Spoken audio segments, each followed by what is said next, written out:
স্যারকে আবারও সুযোগ দেওয়ার জন্য। আসলে আজকে টোটালি প্রোগ্রামটা অনেকগুলো মেহমান দিয়ে অলঙ্কৃত হয়েছে, তার জন্য আমরা ভাগ্যবান।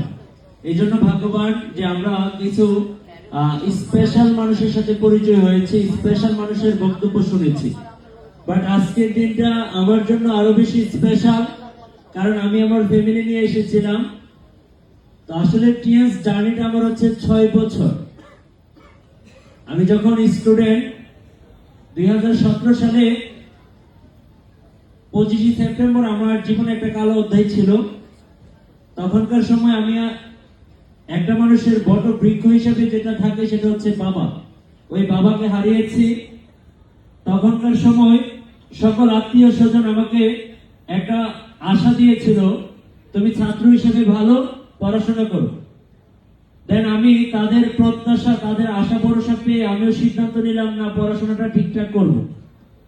যখন আমি পড়াশোনা শুরু করলাম, 6 মাস যখন কেটে গিয়েছে, তখন আমার মামা সেও আমাকে ভরসা দিয়েছিল, আমার বড় ভাই সেও আমাকে ভরসা দিয়েছিল, আমার আত্মীয় স্বজন তারাও ভরসা দিয়েছিল। কিন্তু 6 মাস পরে ঘরে যখন খাবার নাই, কেউ আসে না, কেউ দেখে না, তখন মনে মনে ভাবছিলাম আসলে বাবা মারা যাওয়ার পরে এটা মনে হয় সান্ত্বনার জন্য কথা ছিল। তখন সিদ্ধান্ত নিয়েছিলাম টিউশনি শুরু করি। দেন টিউশনির মাধ্যমে আমি যখন স্ট্রাগল করছিলাম, গ্রামের টিউশনি দিয়ে ভালোভাবে নিজেকে চালানো যাচ্ছে না, মায়ের চিকিৎসার খরচ চলছে না। দেন ফাইনালি আমি কিছু করব এই চিন্তাটা আমার ভিতরে ছিল। 2019 সালের ডিসেম্বরের 30 তারিখ আমি এই প্রতিষ্ঠানের সন্ধান পাই, আলোচনা শুনে সিদ্ধান্ত নেই। আলোচনাটা শুনে খুব বেশি ভালো লেগেছে এই জন্য যে টিএনসিতে বিনা পুঁজিতে নিজের সময়, নিজের শ্রম, নিজের মেধা খরচ করে এখানে একটা লাক্সারি লাইফস্টাইল ক্রিয়েট করা যায়, এখানে নিজেকে সেলিব্রিটি হিসেবে তৈরি করা যায়, নিজের স্বপ্নগুলোকে পূরণ করা যায়, দেশ বিদেশ ভ্রমণ করা যায়, এখান থেকে গাড়ি পাওয়া যায়, এখান থেকে বাড়ি পাওয়া যায়, এখান থেকে অসংখ্য মানুষের সামনে স্টেজে সেলিব্রেশন নেওয়া যায়। এই কথাগুলো যখন শুনেছিলাম এবং সিদ্ধান্ত নেই তখনই যে আমি টিএনসিটা শুরু করব, দুর্ভাগ্যজনক সত্য এটা যে আমি যখনই সিদ্ধান্ত নিয়েছি তখনই বাংলাদেশে করোনা চলে আসে। আর করোনার কারণে 2020 সাল টোটালি লকডাউন ছিল। আর ওই লকডাউন চলাকালীন সময়ে আমি আমার প্রত্যেকটা গ্রামে গ্রামে আমার বন্ধু বান্ধব, আমার আত্মীয় স্বজন, আমার পাড়া প্রতিবেশী যখন আমি শুরু করব এই সিদ্ধান্ত উপনীত হয়েছি, সবাই আসছে, বাধা দেওয়া শুরু করেছে, এই বুঝি ছেলের পড়াশোনা শেষ হয়ে গেল। দেন আমি আমার জায়গা থেকে যখন সিদ্ধান্ত নিয়েছি, আমার জায়গায় ঠিক ছিলাম, সিদ্ধান্ত নিয়ে আমি কাজটা শুরু করেছি, তখন আমি ফ্যামিলির সাপোর্ট পাই নাই, আমি আমার আত্মীয় স্বজনের সাপোর্ট পাই নাই। দেন আমি আমার যে দুলাভাই আজকে নিয়ে আসছিলাম, ওই দুলাভাই অনেক পূজা পরামর্শ করে আমাকে এখানে একটা র্যাঙ্ক করিয়ে দিয়েছিল। দেন সাপোর্টেড ছিল। আমার বড় বোনকে আজকে নিয়ে এসেছিলাম, ওই বোন আমার পাশে ছিল এবং তার এই সাপোর্টের মাধ্যমে আজকে আমি হাঁটিহাঁটি পা পা করে যখন শুরু করেছি, তখন আমার সাথে আমার আত্মীয় স্বজন, আমার সমাজ, আমার ফ্রেন্ড সার্কেল কেউ আমার সাথে কথা বলে পারছে না। টিএনসি বলো না এটা ডেস্টিনির মতো বিভিন্ন কথা বলতো। দেন আমি তাদের কথা যখন কানে দেই নাই, দেন আমার মায়ের কাছে যাইতো, যারা মাকে বুঝাইতো। আমি সারাদিন ফিল্ডে কাজ করতাম, মানুষের দ্বারা দ্বারা যাইতাম, ইনভাইট করতাম, বন্ধুদেরকে ইনভাইট করতাম, আমি গেস্ট বানাইতাম, আমি জয়নিং ফলো দিতাম। এইভাবে যখন কাজগুলা করতেছি, ট্রাইকো ব্লেজার পড়ছি, দেন সবাই মিলে আমার মায়ের কাছে গেল। দেন মায়ের কাছে গিয়ে বলতেছে তোমার ছেলে এগুলা কি শুরু করেছে, লোক ডুবানোর ব্যবসা শুরু করেছে।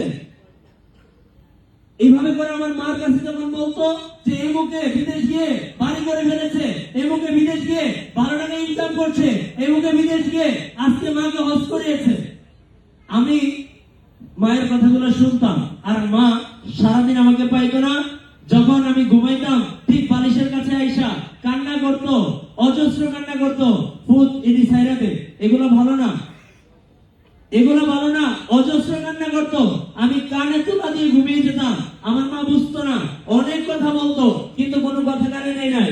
টানা 1.5 বছর গ্রামে বিজনেস করার পরে সিদ্ধান্ত নিলাম এখন আর গ্রামে থাকা যাবে না। মানুষের অত্যাচার বেড়ে গিয়েছে, মানুষের সমালোচনা বেড়ে গিয়েছে, আমাকে বাড়ি ছাড়তে হবে। দেন আমি বাড়ি ছেড়ে শহরে চলে আসি।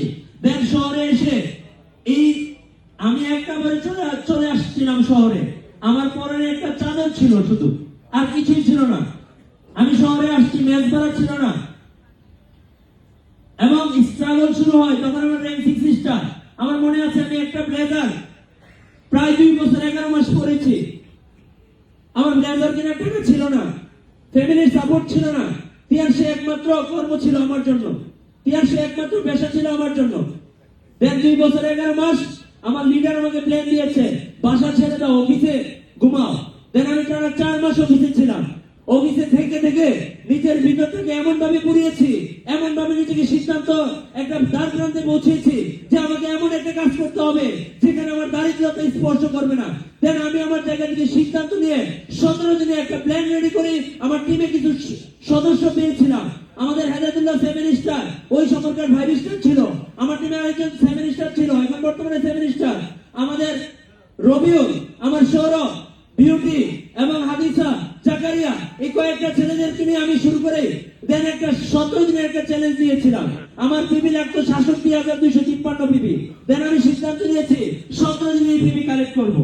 17 দিনে ৬৭,২৫৩ পিপি দিয়ে আমি আমার রেন্টকে 8 স্টার কমপ্লিট করে ওই মাসে আমার ইনকাম ছিল ৪,৭২,০০০ টাকা আলহামদুলিল্লাহ। এবং সিসিটা থেকে 8 স্টারে পদার্পণ করে স্বপ্ন তখনই থামে নাই, স্বপ্ন আরো বড় হয়ে গিয়েছে। যখন আমি 8 স্টার, তখন 8 স্টার দেখে আমার সাথে অনেকগুলো 8 স্টার। তখন সিদ্ধান্ত নিয়েছি না, নিজেকে 8 স্টারে রাখলে হবে না, কার ফান্ডে চিপ হতে হবে। কারণ কার ফান্ড যারা চিপ করে তারা শেয়ারিং করার সুযোগ পায়। দেন আমি কক্সবাজার প্রোগ্রামে এসে আবারও সিদ্ধান্ত নিয়েছি যে আমি নেক্সট 2025 সালে যদি আসি, আমি আমার অর্জনগুলো বলবো স্টেটে। এবং এই 2025 সালে আমি এই 26 সালে আজকে কক্সবাজার 2025 সাল আমি আমার একটা প্ল্যান রেডি করেছি।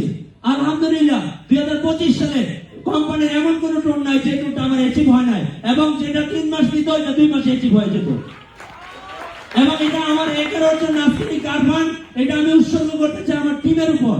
আজকে আমার টিমের এখানে প্রায় 260 জন ব্যক্তি আছেন, তাদেরকে নিয়ে আমি একটা প্ল্যান রেডি করেছি 2026 সালে। I have a plan, Tarique Zia বলেছে, রাইট কিনা? For the country, for the people. আমি বলতে চাই আমার ভাষায়, I have a plan, my team, then TM. এই টিএম মাই টিম আমার জন্য, আমার টিমের জন্য একটা প্ল্যান রেডি করেছি। 2026 সাল হবে ইতিহাস গড়ার সাল ইনশাআল্লাহ। এবং আপনারা যারা এখানে 260 জন এসেছে তারা একটা সিদ্ধান্ত নেন, আগামী দিনে আপনিও কারফানি চিপার হবেন। এবং 2025 সালে আমার টোটাল ইনকাম ছিল 8,84,000 টাকা আমি ইনকাম করেছি। এবং আমি পিবি দিয়েছি প্রায় 2 লাখ পিবি।